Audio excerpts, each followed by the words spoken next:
Money game, रुपयों का खेल। हम इस दुनिया में आए हैं, पैदा हुए हैं, तो ये एक ऐसा खेल है, ये एक ऐसा गेम है जो हम लोग को खेलना ही पड़ता है, चाहे हम खेलना चाहें या खेलना न चाहें। ज़िंदगी में सफल होने के लिए हमारा जो मनी गेम है वो स्ट्रॉन्ग करना ज़रूरी है, हमारा मनी मैनेजमेंट स्ट्रॉन्ग करना ज़रूरी है।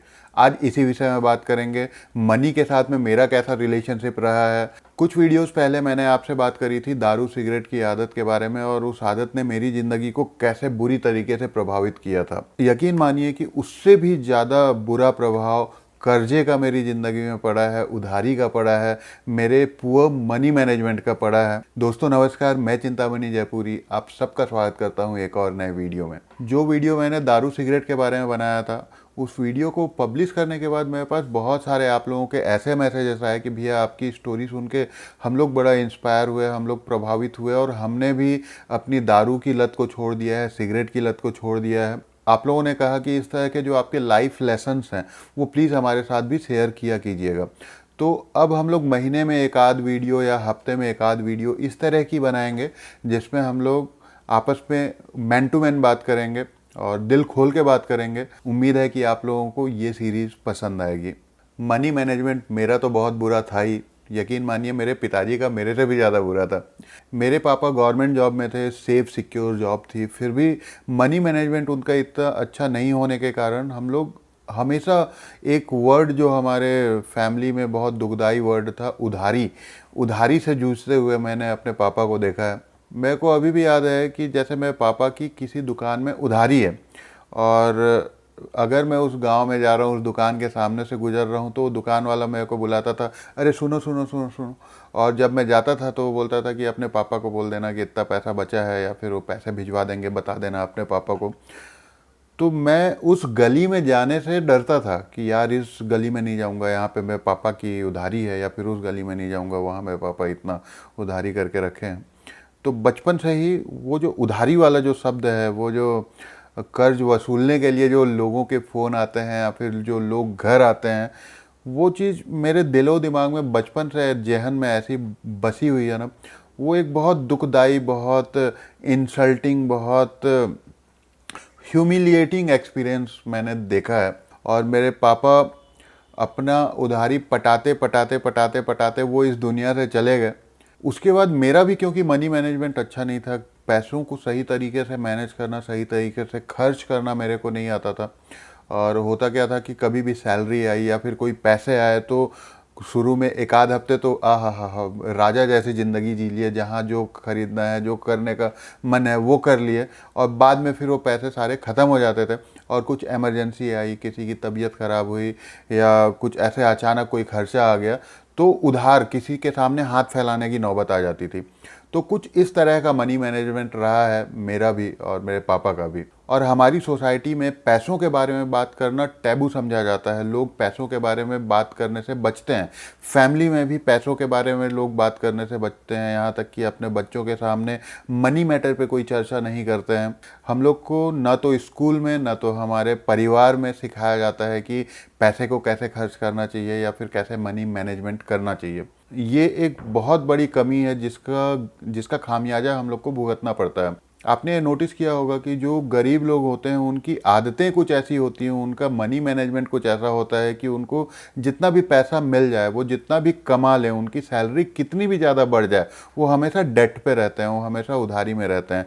जैसे जैसे सैलरी बढ़ती जाती है वो अपने लाइफस्टाइल को बढ़ाते जाते हैं। हम लोग को मनी मैनेजमेंट नहीं आता, हमारा मनी गेम क्योंकि वीक होता है, इसका फ़ायदा उठाते हैं बैंक्स और अलग अलग जो संस्थाएँ हैं, कंपनियाँ हैं वो।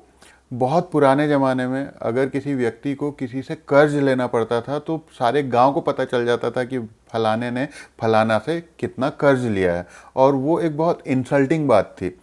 वो पुराने ज़माने की बात थी। लेकिन आज के नए ज़माने में तो क्रेडिट कार्ड के ज़माने में, आसान किस्तों में, ईएमआई के ज़माने में आसानी से जहाँ पे लोन्स अवेलेबल हैं, पता ही नहीं चलता है कि भाई पड़ोसी जिस घर में रह रहा है, क्या वो घर उसका अपना है या फिर बैंक का है। जिस गाड़ी में घूम रहा है वो भी उसकी अपनी ना हो, वो भी शायद उधारी पे हो। यहाँ तक कि आजकल मोबाइल फ़ोन और छोटे छोटे किचन अप्लाइंस से लेकर के छोटी छोटी घर की चीज़ों के लिए हम लोग ईएमआई या क्रेडिट कार्ड का यूज़ करते हैं। छोटी छोटी चीज़ों के लिए उधार लेना एक्सेप्टेबल माना जाता है, जबकि ऐसा है नहीं।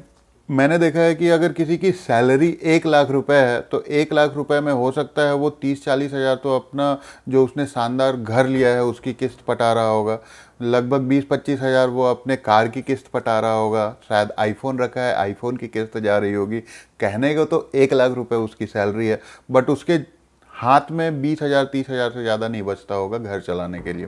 एक सैलरी अगर लेट से आए या फिर महीने 2 महीने डिले हो जाए अगर एक सैलरी आने में, तो ईएमआई पेंडिंग हो जाती हैं बैंक से या फिर कंपनीज से फ़ोन आने लग जाते हैं। जब हम लोग किसी चीज़ के लिए कोई किस्त बनवाते हैं तो उस समय वो हमेशा आसान लगती है, लेकिन आसान होती नहीं है। हम आज जो भी सामान ले रहे हैं अगर हमको वो उधार में लेना पड़ रहा है तो क्लियर सी बात है कि हम उसको अफोर्ड नहीं कर सकते, हमारे पास उसको खरीदने के लिए अभी पैसे नहीं हैं।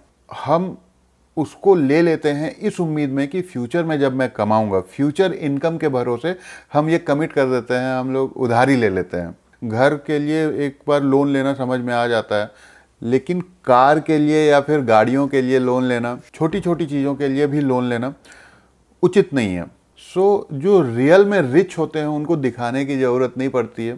शो ऑफ करने के चक्कर में, अपने पड़ोसी से compete करने के चक्कर में हम लोग अपने ही रैट रेस में उलझ जाते हैं, अपने आप को एक पिंजड़े में कैद कर लेते हैं। सही तरीके से अगर हम लोग को पैसा खर्च करना ना आए तो हम लोग कितनी भी इनकम बढ़ा लें, हमारी इनकम 2 गुनी 3 गुनी भी हो जाएगी तो हमारे खर्च भी 2 गुने 3 गुने अपने आप हो जाते हैं।